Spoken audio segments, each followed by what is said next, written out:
dancing like lightning. As a child, and even now, I loved lightning storms rolling in across the prairie, or the high desert mesas, or even in from the Gulf of Mexico, rushing across the water. Tell me, please, have you ever wanted to dance like the lightning does, coming down from the heavens, to prevail in the middle of a great storm, to be filled with such a strength? Imagine, if you will, what this dance would be like. You are the lightning.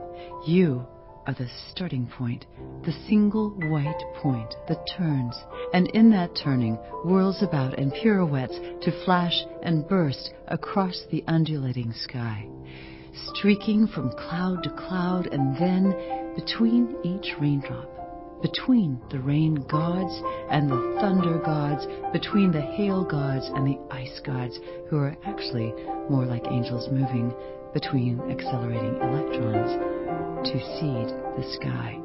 You are the electrical discharge, the superheated air, expanding rapidly, the shock wave heard as thunder. In the darkness of the storm, you are the only source of light that touches both heaven and earth. You are the center of the storm in all its majesty and in all its might, that brings the rain to both field and garden, feeding the whole world.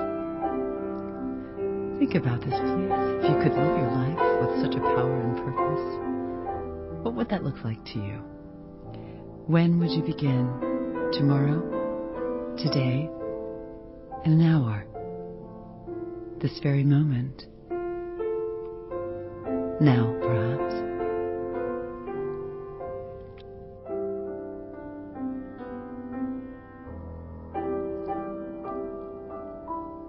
Storm shadow. Every day of my life I want to be standing in the shadow of a good clean storm, where the rain comes down so hard and bright it washes the soul pure, to leave it gleaming and polished in all its tenderness, where the grace of the lightning reflects off of every raindrop and then pours over the body like a holy baptism and sacrament of faith, that calls out a name to every saint that was ever born, where the thunder awakens us to life, and we breathe in everything of this earth that is good and dear, absolutely perfect in our many imperfections, where angels enter in without fear to carry us into the still, wholesome heart of God, beating in union with our own hearts.